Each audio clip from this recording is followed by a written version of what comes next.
Everybody, कैसे हैं आप सब। मेरा नाम कार्तिक कौशिक है और आपका द केसरी नंदन एकेडमी में स्वागत है। तो आज का जो हमारा टॉपिक चलेगा वो चलेगा आपका पब्लिक सर्विस कमीशन चलेगा। लोक सेवा आयोग यहाँ पे बात करता है, जो आपकी पोस्ट होती है लोक सेवाओं की, तो वो कौन जारी करता है, वो आपका पब्लिक सर्विस कमीशन आपका करता है।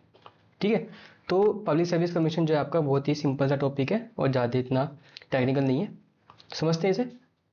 आर्टिकल 315 जो अनुच्छेद 315 है, ये क्या करता है, आपके पब्लिक सर्विस कमीशन की स्थापना की यहाँ पे बात करता है। ठीक है, ये कहता है public service commission for the union and the state. तो ये यूनियन के लिए और स्टेट के लिए क्या करता है, पब्लिक सर्विस कमीशन बनाने की बात करता है। तो पहला खंड क्या कहता है इसका, there shall be a public service commission for the union. तो यहाँ पे कहता है कि यूनियन के लिए एक पब्लिक सर्विस कमीशन होना चाहिए, जिसको हम क्या कहते हैं, यूपीएससी हम कहते हैं, यूनियन पब्लिक सर्विस कमीशन।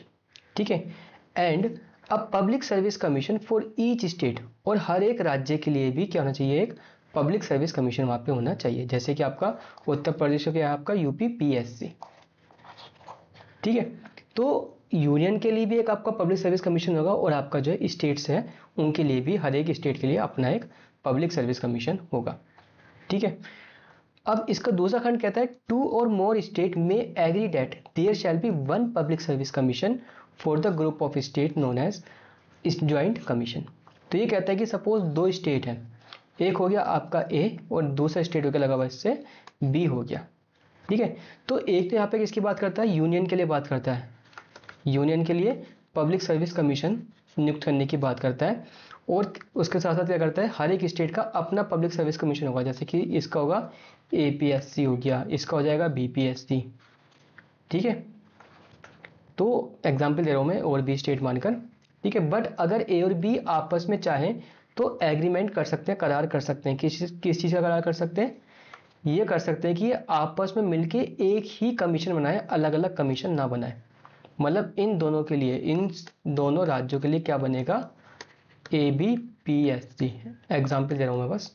ठीक है, तो इसको हम क्या कहते हैं, इसको हम कहते हैं ज्वाइंट पब्लिक सर्विस कमीशन। लिखा है ज्वाइंट कमीशन, इसको हम कहते हैं। सिंपल सा है, यूनियन के लिए यूनियन यूपीएससी हो जाएगा, हर स्टेट के लिए उस स्टेट का पीएससी हो जाएगा। बट अगर दो और दो से ज़्यादा स्टेट एग्री करते हैं आपस में तो वो उसके लिए ज्वाइंट कमीशन भी बना सकते हैं। ये बात कौन कहता है, आपका आर्टिकल 315 कहता है।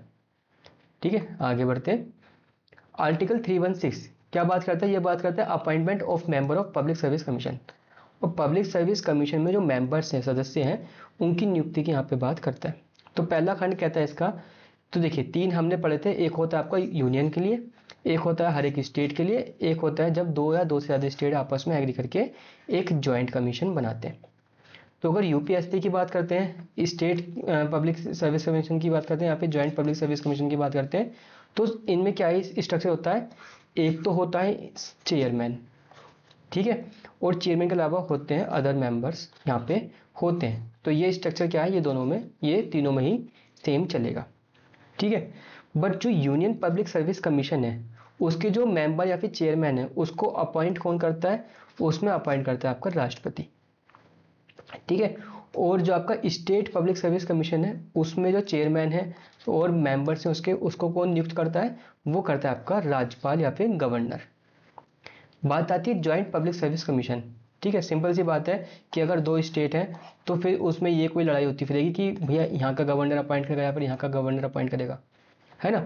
तो ज्वाइंट पब्लिक सर्विस कमीशन में क्या होता है, यहाँ पे आपका कौन अपॉइंट करता है, राष्ट्रपति ही यहाँ पे अपॉइंट करता है। कहता है कि लड़ाई मत करो, आपस में कंफ्यूजन ना हो, तो क्या हो, यहाँ पे राष्ट्रपति वहाँ पे नियुक्त कर देता है ना।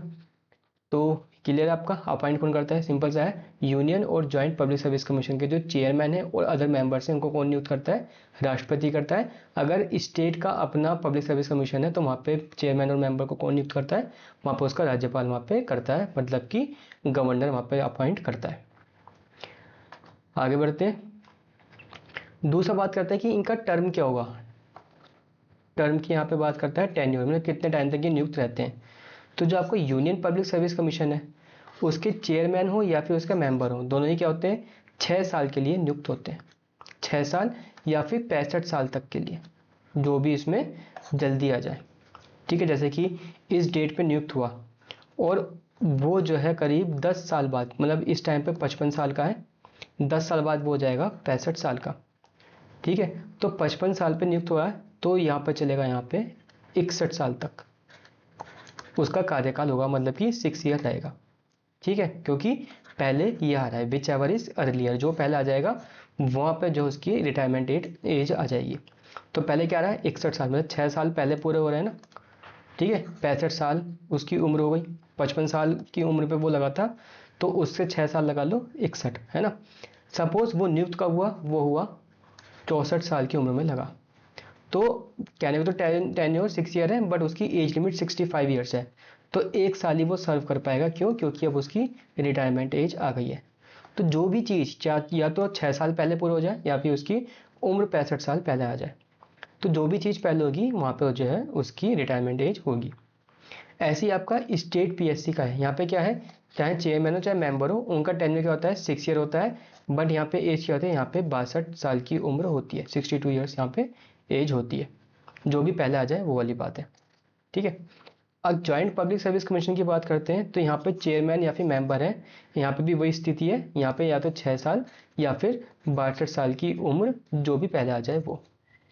ठीक है, टर्म सिंपल सा है, बस यूपीएससी में क्या है 6 और 65 है, बाकी दोनों में क्या है 662 है।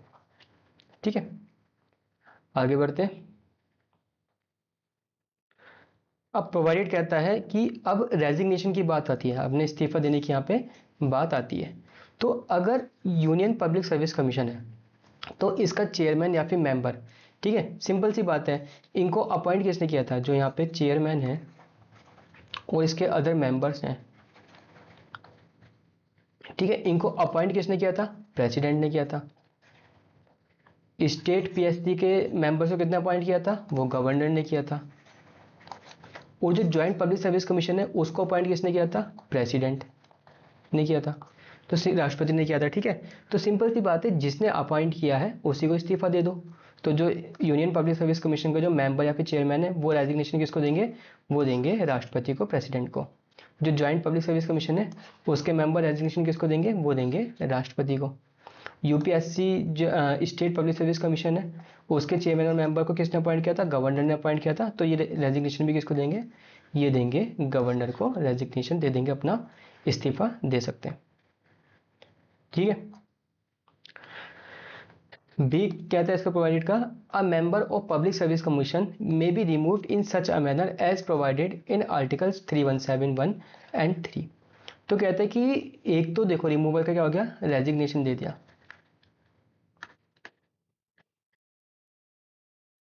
रेजिग्नेशन दे दिया, ठीक है, इस्तीफा दे दिया, या फिर उसको रिमूव भी किया जा सकता है।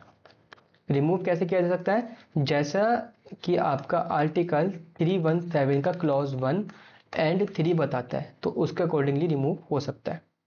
ठीक है, कहता है be ineligible for reappointment in the same post. तो यहाँ पे कहता है कि जो ये जो मेंबर्स आपके यहाँ पे चेयरमैन है वो इनएलिजिबल होंगे। ठीक है, वो जो है अयोग्य होंगे किसके लिए, रीअपॉइंटमेंट, मतलब कि फिर से नियुक्ति के लिए क्या होगा, वो वहाँ पे उसी पोस्ट पर, सेम पोस्ट पर। ठीक है, तो जो आपके चेयरमैन है या फिर मेंबर है वो उसी पद पर जो है पुनः नियुक्ति के लिए क्या होंगे, वहाँ पे अयोग्य होंगे। क्या मतलब, जो आपके ये आपके जो चेयरमैन है, एक बार जो चेयरमैन बन गया यूपीएससी का, वो वापस से यूपीएससी का चेयरमैन नहीं बनेगा। जो एक बार मेंबर बन गया यूपीएससी का, वो वापस से यूपीएससी का मेंबर नहीं बनेगा। सिमिलरली ऐसी है कि जो स्टेट का मेंबर बन गया वो वापस से उसी स्टेट का मेंबर नहीं बन सकता, या फिर स्टेट पीएससी का कोई चेयरमैन है तो वापस से वो उसी स्टेट का चेयरमैन नहीं बन सकता।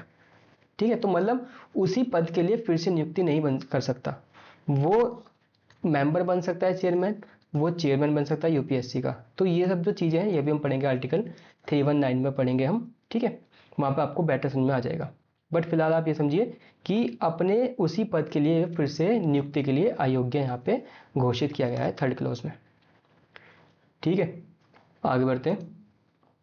आर्टिकल 317, यहाँ पर हम बात करेंगे removal and suspension of member of public service commission. अब उनको अपने पद से हटाया जा रहा है, उसको हम देखेंगे। पहले कहता है the chairman or any other member of PSC shall only be removed by remove from his office by the order of president. तो यहाँ पे कह रहा है the chairman or other member of public service commission. यहाँ पे public service commission की बात हुई है, यहाँ पे इसने ये मेंशन नहीं किया कि वो यूनियन का है या फिर वो स्टेट का है। ठीक है, तो फिलहाल ये देखते हैं, shall only be remove from his office by the order of president. तो इसको रिमूव कौन कर रहा है? प्रेसिडेंट के ऑर्डर पर उसको रिमूव किया जा रहा है। On the ground of misbehaviour, किस आधार पे कर रहे हैं? बिहेवियर है उसका मिसबिहेवियर, उसका गलत आचरण की वजह से उसको हम रिमूव कर रहे हैं। After the supreme court on reference being made to it by the president. ठीक है, तो आफ्टर यहाँ पे बात कर रहे हैं कि इसका सुप्रीम कोर्ट को अगर रेफरेंस दिया जाता है किसके द्वारा? राष्ट्रपति के द्वारा, तो क्या होगा? राष्ट्रपति के ऑर्डर के द्वारा क्या होता है? रिमूव होता है। उससे पहले क्या होता है? राष्ट्रपति क्या करता है? सुप्रीम कोर्ट को रेफरेंस करता है, संदर्भित करता है कि ये मेंबर है, मैं इसको रिमूव करना चाहता हूँ। ठीक है, समझेंगे। राष्ट्रपति क्या करेगा? राष्ट्रपति जो है सुप्रीम कोर्ट को रेफरेंस करेगा। क्या करेगा? निर्देश किए जाने के जांच करने के यह रिपोर्ट दी अध्यक्ष का सदस्य मामलों में। ठीक है, तो निर्देश की बात हो रही है यहाँ पे कि जब सुप्रीम कोर्ट को निर्देश करता है कौन सा? राष्ट्रपति। तो राष्ट्रपति क्या कहता है कि ये एक मेंबर है, सपोज ए है ये व्यक्ति, तो इसको रिमूव करना है। तो राष्ट्रपति किसको भेजेगा? सुप्रीम कोर्ट को जो एक रेफरेंस भेजेगा कि मुझे ए व्यक्ति को क्या करना है? रिमूव करना है।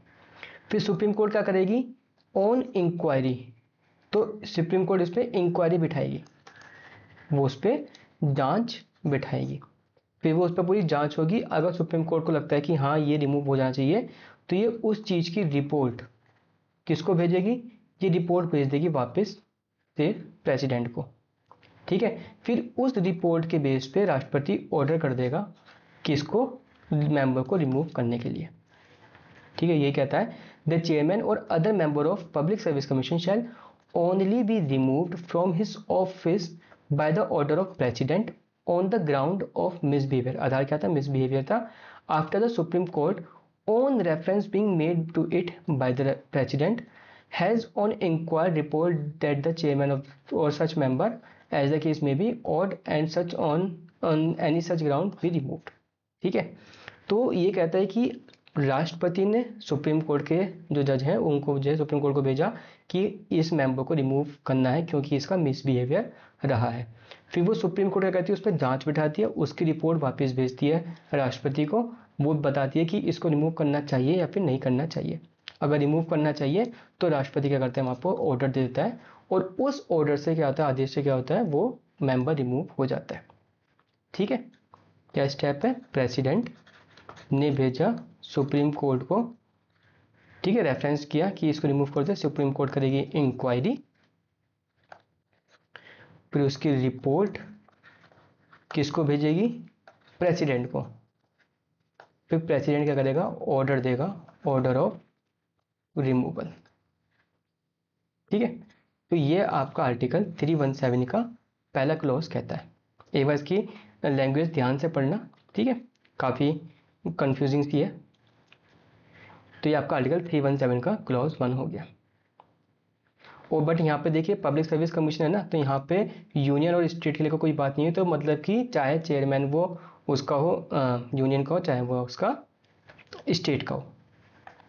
ठीक है, अब ये कहता है the president in the case of union commission or a joint commission and the governor in case of state commission may suspend from the office the chairman or any other member. तो president किस case में? Union commission और joint commission में। तो हमने देखा था एक तो यूनियन था, एक आपका ज्वाइंट कमीशन था, एक आपका स्टेट कमीशन था। तो यूनियन और ज्वाइंट के केस में कौन? प्रेसिडेंट, राष्ट्रपति। और governor in the case of state, तो स्टेट के केस में कौन? उस स्टेट का गवर्नर। ठीक है, may suspend from the office of the chairman or any other member of the commission in respect of whom reference has been made to the Supreme Court under clause 1 until the president has passed order to receive of the report of the Supreme Court on such reference। ठीक है, तो क्या हो गया? हमने देखा था पहले कि राष्ट्रपति ने क्या किया था, सुप्रीम कोर्ट को रेफरेंस दिया था जहाँ पे उसकी इंक्वायरी हो रही थी। ठीक है, तो जब तक उसका रिमूवल ना हो जाए, जब तक उसको पद से ना हटा दिया जाए, तब तक क्या कर सकते हैं, उसको हम क्या कर सकते हैं, सस्पेंड कर सकते हैं। क्या कर सकते हैं, सस्पेंड कर देंगे उसको। ठीक है, अगर उस मेंबर या फिर चेयरमैन के फेवर में आ गया, तो जो हम चेयरमैन है या फिर वो मेंबर है, उसको हम रिमूव करने की बात कर रहे हैं। तो इसका मैटर किसके पास गया हुआ है, सुप्रीम कोर्ट के पास गया हुआ है, क्योंकि वो इंक्वायरी करेगी, उस पर रिपोर्ट बना के देगी। तो जब तक रिपोर्ट नहीं आ जाती तब तक क्या करें, ऐसे चेयरमैन और मेंबर को क्या कर सकते हैं, सस्पेंड कर सकते हैं। सस्पेंड कौन करेगा, अगर ऐसा चेयरमैन या फिर मेंबर यूनियन या फिर ज्वाइंट कमीशन का है तो राष्ट्रपति उसको सस्पेंड कर सकता है। अगर स्टेट का है तो उसको कौन कर सकता है सस्पेंड, गवर्नर उसको सस्पेंड कर सकता है। ये आपका क्लॉज 2 बताता है। ठीक है, नेक्स्ट आते हैं, इसके ग्राउंड्स पे आते हैं। The president may by order remove from the office of chairman or any other member of public service commission if the chairman or such other member as the case may be. तो यहाँ पे कुछ 3 grounds दे रखे हैं, अगर इन grounds के अंतर्गत आता है तो हम उस चेयरमैन को या फिर अदर मेंबर्स को रिमूव कर सकते हैं। क्या क्या है, इज एडजस्ड एन इंसॉल्वेंट, कि उसको दिवालिया घोषित कर दिया गया है कोर्ट के द्वारा। ठीक है, अब दिवालिया हो गया तो आपको जो है चेयरमैन या फिर मेंबरशिप से उसको हटा दिया जाएगा पब्लिक सर्विस कमीशन के। नेक्स्ट आता है, engage during his term of office in any paid employment, कि जब तक वो चेयरमैन या फिर मेंबर बना हुआ है किसी भी पब्लिक सर्विस कमीशन का, और उस दौरान वो क्या कर रहा है, वहाँ पे अपनी पेड एम्प्लॉयमेंट कर रहा है, वो कहीं पे जॉब ले रखी है उसने। ठीक है, outside the duty office office, जो कि उसके ऑफिस की, जो कि उसके कर्तव्य है उसके अंतर्गत नहीं आता है। तो अगर उसने अपना एम्प्लॉयमेंट कर रखा है, पेड एम्प्लॉयमेंट ले रहा है, वो सैलरी वगैरह ले रहा है, तो ऐसे केस में क्या होगा, उसको रिमूव कर दिया जाएगा। तो ये आता है, is in the opinion of president unfit to continue in office by reason of infirmity of mind or body, या फिर राष्ट्रपति के जो है ओपिनियन में, उनके विचार में क्या लगता है कि ऐसा व्यक्ति जो है अब जो है सही व्यक्ति नहीं है पोस्ट पे बने रहने के लिए। क्यों, क्योंकि उसमें इन्फर्मिटी ऑफ बॉडी या फिर माइंड है, या तो वो मानसिक रूप से या फिर जो है शारीरिक रूप से क्या है, वो अयोग्य है। ठीक है, मतलब कि उसको पागलपन के दौरे पड़ने लग गए, या फिर वो जो है अब इस स्थिति में नहीं, इतना बीमार हो चुका है कि वो अपनी पद को जो है वहाँ पे होल्ड नहीं कर सकता। तो उस स्थिति में क्या होता है, राष्ट्रपति को अगर लगता है कि इसको हटा देना चाहिए, तो वो पब्लिक सर्विस कमीशन के मेंबर या फिर चेयरमैन के पद से उसको हटा सकता है राष्ट्रपति। ठीक है, ये आपका थर्ड क्लॉज कहता है। आगे बढ़ते हैं, अब बात आती है आर्टिकल 319। तो जो हमने पढ़ा था ना कि वो जो है जिस भी अगर मेंबर को रिमूव, मतलब एक बार एलिजिबल बन गया है, वो कोई भी चेयरमैन या फिर मेंबर अपने पद पे बन चुका है, तो वो वापस से उसी पद के लिए अयोग्य होगा। ठीक है, अब कौन से पद के लिए अयोग्य होगा, कौन से पद के लिए अयोग्य नहीं होगा, वो आपका आर्टिकल 319 बताता है। ठीक है, तो ये कहता है, देखिए सिंपल सा लॉजिक लगाएंगे इसको, लॉजिक से बहुत ही ईजी समझ में आएगा आपको। अब देखिए, इसमें से आपको क्या लग रहा है कि इसमें सबसे बड़ा पद किसका होगा। ठीक है, obviously union public service commission बड़ा है स्टेट पब्लिक सर्विस कमीशन से, और इसमें से भी कौन बड़ा है, चेयरमैन। ठीक है, तो अगर कोई एक व्यक्ति चेयरमैन रह चुका है तो उसके तो बाकी सारे पद क्या हैं, छोटे हैं ना, बाकी सारे पद छोटे हैं। तो अब वो जो है यूपीएससी में कभी भी ना तो मेंबर बन पाएगा, ना ही वो चेयरमैन बन पाएगा, ना ही वो किसी जो है सर्विस में एम्प्लॉय ऐसा वर्क करेगा। ठीक है, ये बात कहता है आपका 319 आपका आर्टिकल कहता है। ठीक है, सिंपल सा लॉजिक लगाएंगे कि जो एक बार चेयरमैन बन गया वो जो है आपका और कोई सा मेंबर नहीं बन पाएगा। ठीक है, अब मैं इसको रिमूव कर देता हूँ। अब मैं बात करता हूँ इस व्यक्ति की, किसकी, इस मेंबर की। ठीक है, अब इसके लिए, अब यूनियन का मेंबर है, यूनियन पब्लिक सर्विस कमीशन का मेंबर है, क्या उसके लिए जो स्टेट पब्लिक सर्विस कमीशन का मेंबरशिप है, तो क्या इसके लिए इसमें से कौन सी बड़ी पोस्ट लग रही है आपको, क्या स्टेट पब्लिक सर्विस कमीशन का मेंबर या फिर यूनियन पब्लिक सर्विस कमीशन का मेंबर। तो इनमें से कौन सी पद बड़ा है, ये वाला पद बड़ा है ना। तो मतलब कि जो यूनियन पब्लिक सर्विस कमीशन का जो मेंबर है वो स्टेट पब्लिक सर्विस कमीशन का मेंबर नहीं बन सकता। ठीक है, बट इसको मैं मौका दे रहा हूं कि आप मेंबर नहीं, हम आपको चेयरमैन बनाएंगे। तो इसकी पोस्ट के हिसाब से तो चेयरमैन बड़ा पद है ना, तो ये चाहे तो ये चेयरमैन बन सकता है किसी भी स्टेट पब्लिक सर्विस कमीशन का। ठीक है, और इसके लिए तो यूनियन पब्लिक सर्विस कमीशन के लिए भी चेयरमैन बड़ा है, तो ये चेयरमैन भी बन सकता है यूनियन पब्लिक सर्विस कमीशन का। ठीक है, तो इस पद के लिए कौन से बड़े पद हैं? सिंपल सी बात है, देखिए कोई भी एक पद लीजिए, फिर उनमें देखिए कि कौन सा पद उसके ऊपर आ रहा है और कौन सा पद उसके नीचे आ रहा है। तो जो ऊपर वाले पद हैं ये उन पोस्ट पर जा सकता है, बट उससे नीचे वाली पोस्ट पर नहीं आ सकता। ठीक है, सिंपल सा यही लॉजिक इसमें लगेगा। अब आप सिंपल सा देखिए, अब हम देखेंगे इसकी बात।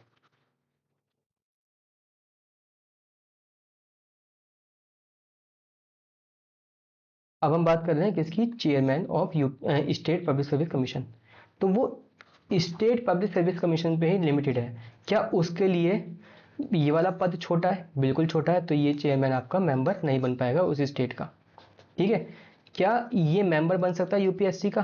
भैया इसके लिए तो यूनियन में जा रहा है ना, वो ऊपर प्रमोशन, इसके लिए तो प्रमोशन ही है ना। तो ये मेंबर बन सकता है यूनियन पब्लिक सर्विस कमीशन का, और ये चेयरमैन भी बन सकता है यूनियन पब्लिक सर्विस कमीशन का। ठीक है, ये वाली बात आ गई। और ये चाहे तो किसी और स्टेट का, अदर स्टेट का भी चेयरमैन बन सकता है। ठीक है, सपोज ये क्या था? उत्तर प्रदेश का था, अब ये बनना चाह रहा है किसका? मध्य प्रदेश का, तो ये बन सकता है। ठीक है, दूसरी पोस्ट होगी ना दूसरे स्टेट की, तो ये वो बन सकता है। तो ये क्या कर सकता है? ये दूसरे स्टेट का चेयरमैन बन सकता है, यूनियन का जो आपका मेंबर बन सकता है, या फिर यूनियन का चेयरमैन बन सकता है। ठीक है, अब लास्ट देखते हैं हम इसको, मेंबर को हम देखते हैं स्टेट के मेंबर को। अब सिंपल सी बात है, सबसे छोटा पद तो यहीं पर आ रहा है ना, तो ये चाहे तो चेयरमैन भी बन सकता है, ये मेंबर भी बन सकता है, और ये यूनियन पब्लिक सर्विस कमीशन का चेयरमैन भी बन सकता है। ठीक है, तो सिंपल सा यही फंडा है कि अगर आपको किसी पोस्ट से नीचे की पोस्ट मिल रही है तो आप नीचे नहीं जा सकते, आप सिर्फ ऊपर ही जा सकते हो। ठीक है, आप अपने पद पे एक ही बार बने रह सकते हो, बट अगर आप चेंज करते हो तो आप अपने पद से ऊपर ही जाओगे, नीचे आप नहीं जाओगे। ये आपका आर्टिकल 319 वहाँ पे प्रोहिबिट करता है नीचे जाने के लिए। ठीक है, आई होप आपको क्लियर हो गया होगा, एक बार आप इसको ध्यान से देख लेंगे। तो आगे बढ़ते हैं। अब बात आता है आर्टिकल 320, ये बात करता है function of public service commission. तो अब पब्लिक सर्विस कमीशन का फंक्शन क्या होगा, इनका क्या इनके कार्य, इनके कर्तव्य रहेंगे। तो ये बात करता है, it shall be the duty of the union and the state public service commission to conduct examination for appointment of service of union and service of state respectively. तो जो यूनियन या फिर स्टेट के अंदर जो सर्विसेज आती हैं, तो उनके जो एग्जाम्स होते हैं, तो वो कौन कंडक्ट करवाएगा? वो जिम्मेदारी किसकी है? वो आपके स्टेट पब्लिक सर्विस कमीशन या फिर यूनियन पब्लिक सर्विस कमीशन की जिम्मेदारी वहाँ पर बनती है। भले यहाँ पे ज्वाइंट पब्लिक सर्विस कमीशन नहीं दे रखा है, बट यहाँ पे वो भी इंक्लूड माना जाएगा। तो पब्लिक सर्विस कमीशन का क्या रेस्पॉन्सिबिलिटी है कि वो यूनियन के अंडर आने वाली जितनी भी सर्विसेज हैं और जो स्टेट के अंडर आने वाली जितनी भी आपकी सर्विसेज हैं, उनके जो एग्जाम्स होते हैं वो कंडक्ट करवाएगा। ठीक है, इसे कहते हैं the president may refer any other matter to union and joint and state public service commission. अब ये कहते हैं कि जो प्रेसिडेंट है, राष्ट्रपति है, वो चाहे तो कोई और सा कार्य भी सौंप सकता है पब्लिक सर्विस कमीशन को, other than conducting of exam. ठीक है, तो ये आपका आर्टिकल 320 बताता है इसके फंक्शन, इसके कार्यों की जो बात यहाँ पे करता है। आगे बढ़ते हैं, आर्टिकल 323 ये बात करता है report of public service commission. अब जो पब्लिक सर्विस कमीशन ने जो एग्जाम करवाया, जो भी इसने कार्य किए हैं, तो उसकी रिपोर्ट भी तो बनेगी ना। तो वो रिपोर्ट वो किसको सबमिट करेगा? तो अगर ये पब्लिक सर्विस कमीशन है, यूनियन पब्लिक सर्विस कमीशन है, तो वो किसको सबमिट करेगा? वो राष्ट्रपति को करेगा। अगर स्टेट पब्लिक सर्विस कमीशन है तो वो किसको करेगा? वो राज्यपाल या फिर गवर्नर को करेगा। अगर ज्वाइंट पब्लिक सर्विस कमीशन है तो कंसर्न स्टेट गवर्नमेंट्स गवर्नर को वहाँ पे क्या करेगा? वहाँ पे रिपोर्ट देगा। जैसे कि सपोज उत्तर प्रदेश और मध्य प्रदेश दोनों ने मिलकर क्या करा? एक ज्वाइंट पब्लिक सर्विस कमीशन बनाया। ठीक है, तो जो उत्तर प्रदेश की जितनी भी सर्विस की रिपोर्ट होगी, जो भी यहाँ पे वर्क होगा उत्तर प्रदेश में, उसकी जो रिपोर्ट होगी, तो वो कहाँ जाएगी? वो उत्तर प्रदेश के गवर्नर को देगा ज्वाइंट सर्विस कमीशन। और जो मध्य प्रदेश की जो भी रिपोर्ट होगी वो किसको देगा? वो मध्य प्रदेश के गवर्नर को देगा जॉइंट पब्लिक सर्विस कमीशन। ठीक है, तो ये आपका आर्टिकल 323 कहता है। आगे बढ़ते हैं।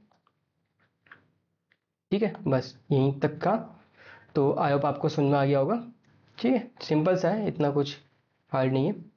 ठीक है, तो मिलते हैं फिर नेक्स्ट क्लास में। ठीक है, तब तक के लिए बाय बाय।